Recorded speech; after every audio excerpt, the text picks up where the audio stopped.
What is the scariest / creepiest thing you have seen / heard? Story 1. I was on vacation in Ithaca with my boyfriend at the time. We had literally, I'm talking 10 minutes, just gotten into town and stopped at a suspension bridge near Cornell's campus. I'm terrified of heights and, so, my boyfriend was coaxing me step by step over the bridge. It was gorgeous and we stopped at the middle to take a picture. On the side we had come from there was a parking lot with steps leading to the bottom of the gorge, but on the far side there were hiking paths with no barrier. A woman walked past us and offered to take a picture for us. We declined and she smiled and walked quickly to the far side of the bridge where she smoothly jumped off into the gorge. There was not a second of hesitation, it was almost like she expected the path to keep going. The sound of a person hitting the ground from a jump like that sticks with you. Story 2. A group of friends was staying at this remote cabin that one of my friend's cousins owned. There were no roads leading to the cabin, and it was a good 3/4 day hike from where you parked the cars. I couldn't go at the same time as everyone else due to work obligations, so I decided to head up the same day but later. It would mean I would have to camp for a night by myself though. The latter part of the trail is too dangerous to be taken at night, especially by someone who doesn't know it. I didn't care, I was kind of looking forward to it as I've never camped alone before.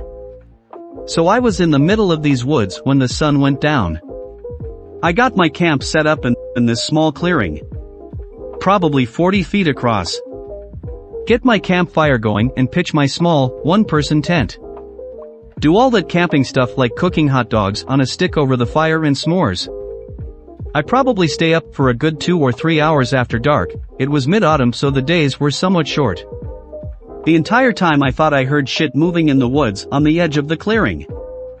I didn't think anything of it at first cause the woods are full of animals, but as the night went on I realized that whatever it was just circling the clearing over and over.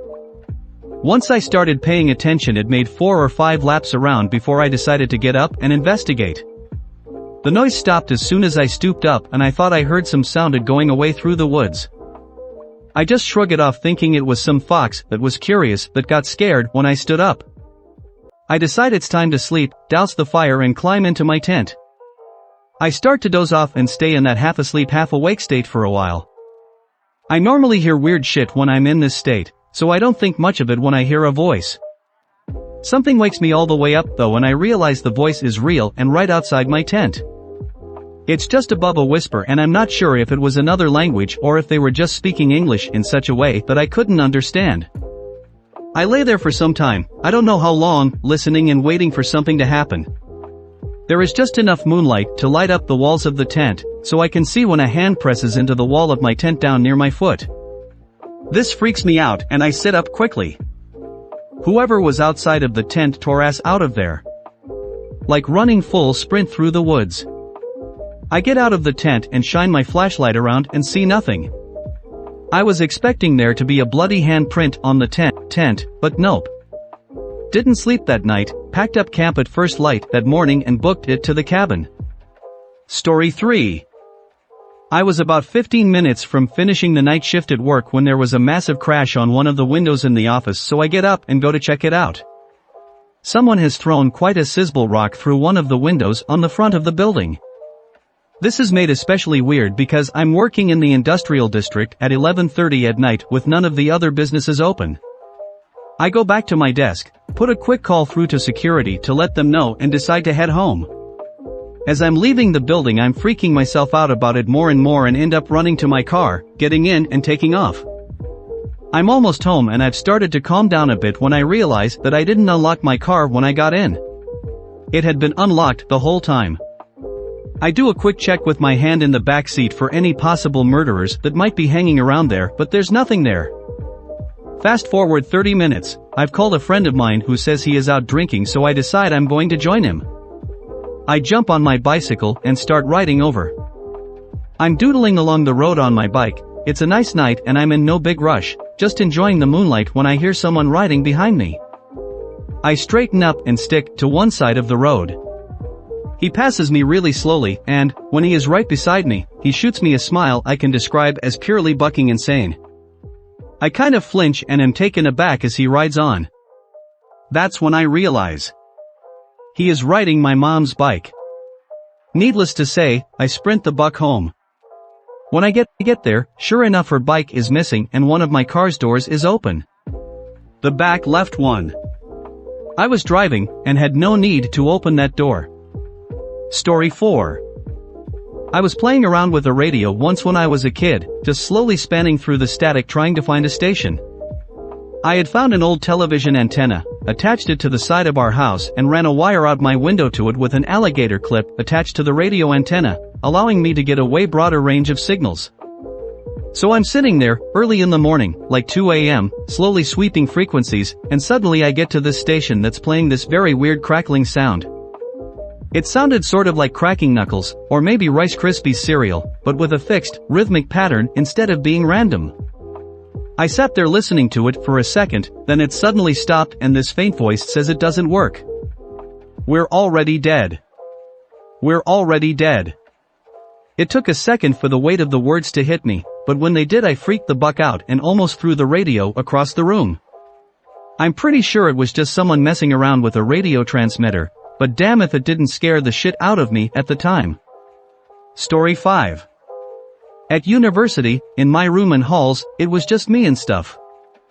Every night after I moved in I heard voices. Not through the wall voices, but hushed, in the room voices, that I'd become aware of as I lay just below the threshold of sleep. These voices would be talking, quite leisurely, in low tones, and it always seemed like as soon as I jerked awake they'd quickly hush themselves to a barely audible whisper that I couldn't chase around the room, because it just hung in the air. I owned no radio, my laptop was shut down and unplugged, the halls had no PA system or anything.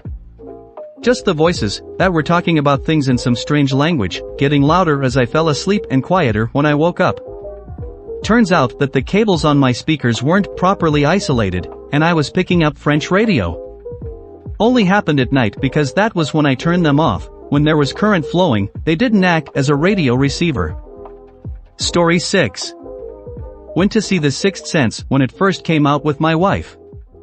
Had just moved into our new house, and my wife was pretty shaky when we came home. We didn't have kids at this point. She insisted that I go through all of the rooms in the house to check for, who knows what. Being a dutiful husband, I eye-rollingly went through all of the bedrooms, and was finishing up in the guest bathroom. The door was ajar, and I pushed it open, and heard, right next to my head, the loudest, most blood-curdling scream ever. Turns out that the cat was behind the door and somehow had its tail in the jam, and when I opened it, it got pinched. Buck, man. Story 7. My parents bought their first house back in 1972. It was a fixer-upper, but they decided to move in right away and fix things as time/money permitted. Within a few days of moving in, the new neighbors came over to introduce themselves. They also let my parents know that the previous owners had moved out after a nasty divorce. They had lost their second baby from SIDS, and their relationship went downhill from there.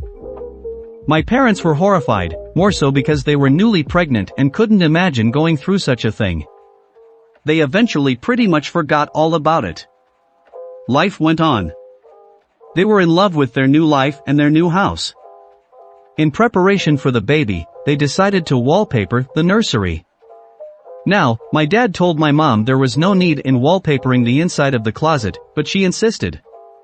She was kneeling down, scraping off old paint inside of the closet when her eyes fell upon something that made her blood turn to ice. Written in crayon, at about eye level for a kindergartner, in childish scrawl was, "I killed the baby." Story 8. The story of Karen Wetterhahn. Essentially, she was a chemistry professor at Dartmouth. She was working with an organic mercury compound that was relatively unknown at the time. A drop spilled on her gloved hand. No big deal usually. Turns out dimethylmercury penetrates latex gloves really quickly, and a drop on the hand is a death sentence. She slipped into a coma about 6 months later and then died. The really terrifying part is the description of her coma, from Wikipedia. One of her former students described it as not being the kind of coma I'd expected. She was thrashing about. Her husband saw tears rolling down her face. I asked if she was in pain.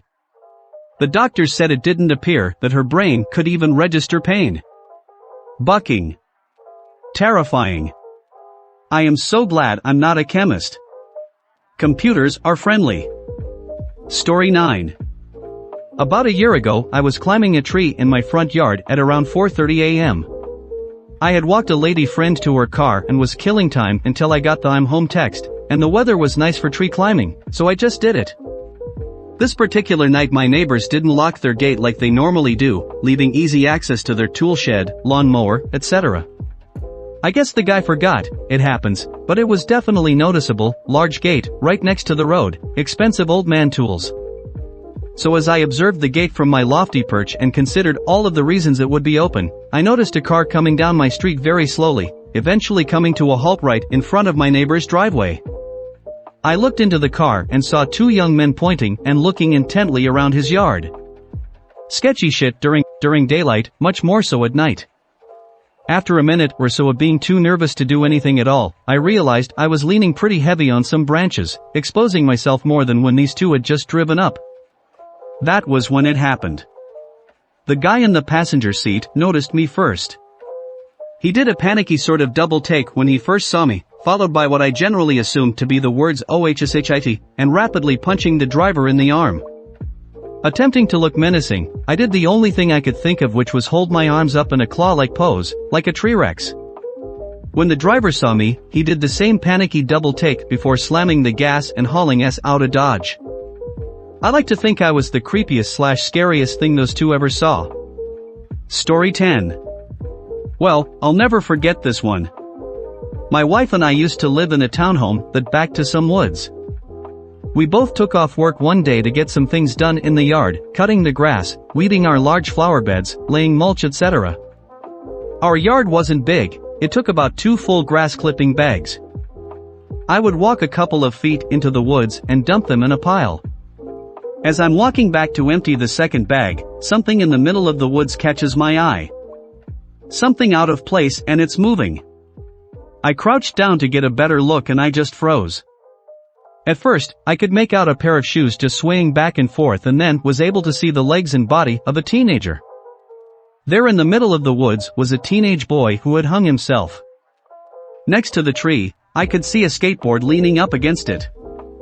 I yelled for my wife to call the police and started running back to try and save him, but he was gone.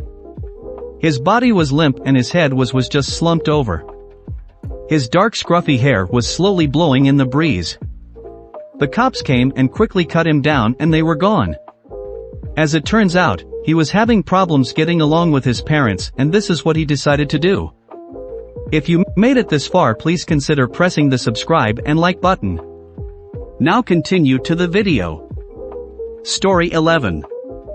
One night after drinking and smoking at a pond near an elementary school, my friends decided to take a shortcut through the field and basketball court, like they normally do.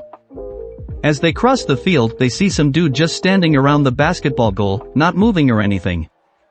My friends thought this was kinda weird and tried whistling and calling out to get the guy's attention. No luck. As they reached the court, they realized the kid was hanging just right off the ground. They run to my friend's house, which is right by the court exit, and call the cops. Turns up, the kid got in a fight with his mom over his cell phone, and got kicked out of the house. He was homeless for a few days and slept on the school benches. I didn't personally know him, but he was a year younger than us and we all went to that elementary school and high school. Story 12. This was a few years ago on a night scuba dive. There were 8 of us in the group, including our dive master and his assistant. We had just finished our dive and were gathered up in a circle ready to ascend and get out of the water when my dive master freezes. He takes his flashlight and pointing it outside our circle of divers, he catches something circling us with the beam. Turns out it was a 12-foot long great white shark. At this point half of the group are trying to keep the shark illuminated as it circles us, and remarkably everyone stayed calm. The only things going through my mind were iterations of these two thoughts: don't look like a yummy delicious fatty seal, and that I hope I taste terrible. My dive master gets our attention and slowly puts his thumb up and then makes an upward motion. We all begin to ascend and the shark kept with us until we were maybe 10 feet from the surface. Then it turned off into the darkness and was gone. I did not go back into the ocean for about a week after that. Story 13. Not creepy, but this is as scared as I've even been. I was fixing a jumped belt on an old Gleaner K2 in the middle of the field, in the middle of the night. When my dog, a 110 pounds lab, who's usually sniffing for birds when I stop, is standing still and letting out a growl I've never heard from him. I shine my almost dead flashlight where he's looking and I see 3 sets of eyes change quickly from a glow, to a silhouette to coyotes. They're pretty harmless on their own, but in a pack they're relentless. I call for my dog and bolt for the cab, but he runs at them instead. I stood on the platform for what felt like hours, as my dog tried to fight off the now 5 coyotes. I couldn't let my buddy die, so I grabbed the hammer and wrapped my jacket around my arm. The second I got close, one of them went for my leg and I offered my arm instead, which it gladly took and I swung down on its back with all my might. Second coyote, same as the first, grabs my arm and I swing at his back. The other 3 are switching between fighting and dragging my dog into the corn and like an idiot I throw the hammer at the pack with no effect. I kick the one doing the most dragging and he thankfully runs off. I picked up the hammer and swing at the one my dog doesn't have and stood back and watched my dog chase off the 5th. He came back bloody and limping, but no worse for wear. But even with the rabies shot, he started showing symptoms about a week later. Toughest thing I had to do to date was putting that dog down. Story 14. I used to work in a trailer park for my parents. Quite often, people would start using methamphetamine, begin to fall behind on rent and get evicted. Whenever we evicted someone, their trailer was usually too torn to shit to actually do anything useful with it. Essentially, to prevent having a pile o' shit trailer in the middle of the park, we'd buy it from them and just tear it down. Anyway, the scary/creepy part. Many of these occupants had children. More than half of all of the children's rooms I found had locks on the doors, from the outside. Inside the children's rooms, it was always quite evident that the kids would sometimes be locked inside for days at a time, due to the bathroom corners that would sometimes appear. The doors on the insides of the rooms typically had scratch marks along the edge of the door and the door frame. Getting rid of all of the stuff inside before beginning demolition always frightened me. I was always afraid that I'd end up finding a dead child somewhere among the filth. It never happened, but the odds of it potentially happening were, in my opinion, quite high. Story 15. One of the scariest things I ever heard was when I worked in retail. My store used to do layaway, and that was where I worked. Right by the layaway counter we had 3 bathrooms. A men's multi-stall, a women's nudity stall and a family bathroom. Well, only the family bathroom had a door that locked, all the others had the push/pull swing door. I was in the back cleaning up and I thought I hear screaming, so I walked out front by the counter. I heard more screaming. I was not sure at first where it was coming from. I ran and checked the men's and women's bathroom and they were empty, and I still heard the crying and screaming. It was coming from the family bathroom. I banged on the door, but the yelling, screaming, crying kept going on. It sounded like a child and I had no idea what was going on. I called for a manager because I had no way of getting in the door since it was locked. This whole time there is still crying, screaming, banging. After several attempts of trying to open the door, we called 911. We had no idea what was going on, but it didn't sound good. I think about 15 minutes at this point, although it felt forever. Then the sound check stopped. No more banging, crying, nothing. We banged on the door until the police came. When they finally did, they had to kick the door in since we had no key. As we all stood around and looked in, all we saw was blood all over the place. We were not really sure what happened at first, but the police told us to back up, and that is when they pulled out a lady and a child. A bloody child, maybe 3. We all just stood there in shock. The child was not moving. We thought he was dead because of all the blood. They took the lady away in handcuffs and the child to the hospital. We all had to give statements. Later my manager told me what happened. The just snapped, he wouldn't stop crying, and she just had enough and did whatever she could to make him stop. He did live. I was sure he was dead, but he wasn't. She had just knocked him out from hitting him so hard. This story is not scary in the ghost sense, but for that to happen right behind the door and not know what is going on or be able to help was pretty scary to me. Story 16. Woke up one night around 1 a.m., heard the shower was on. I first thought it was my brother, he works night shifts, so thought he had came home late and was in the shower. It went on for about half an hour until I got up and went to see WTF he was doing. No one was in the shower, my brother wasn't home yet, I was the only one in the house. Still to this day, I have no idea how it turned on or who did it. Almost 5 years later I still think about it and shit myself. Even writing this now I feel like turning every light on in the house. Aha, why do I do this to myself? Story 17. I watched in horror as this drunk seeming guy fell, maybe it was on purpose, but I don't know, onto a commuter rail track just as the train was coming.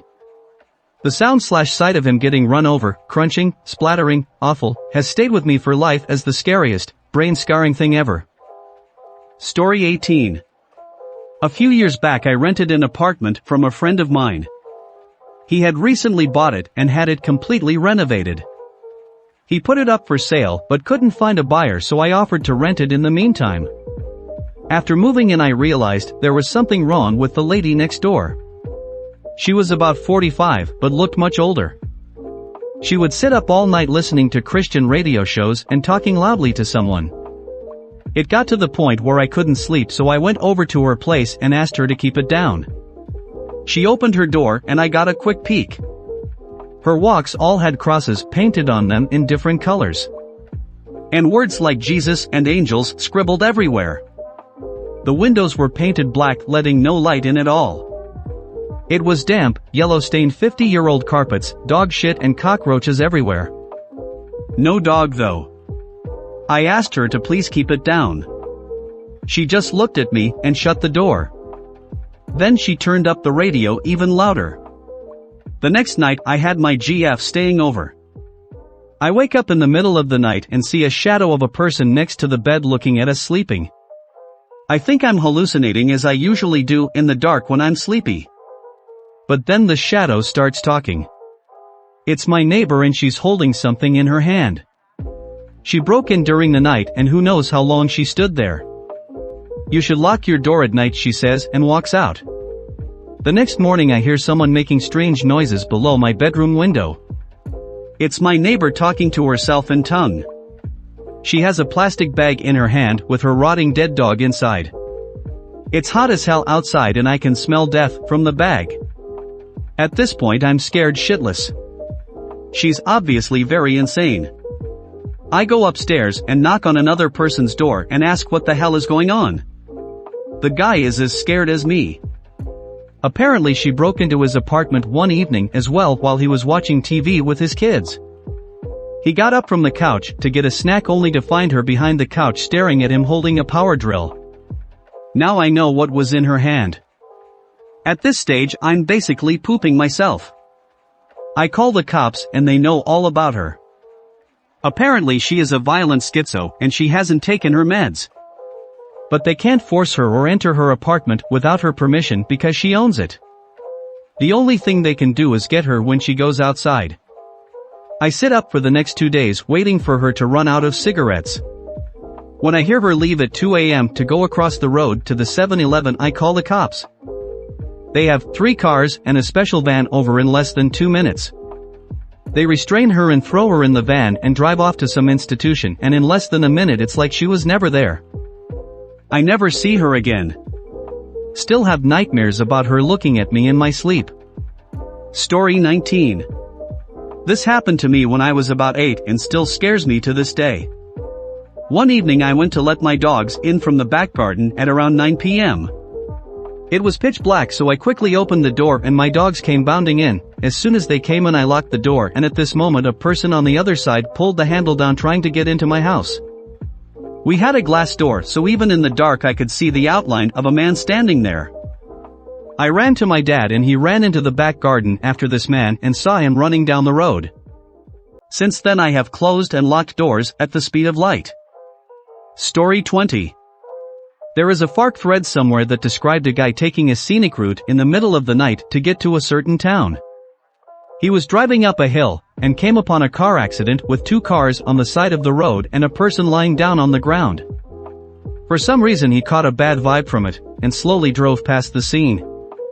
He stopped about 100 feet past it, looked behind him, and the person on the ground was standing up and staring at him, with about 20 other people coming out of the woods. Nope.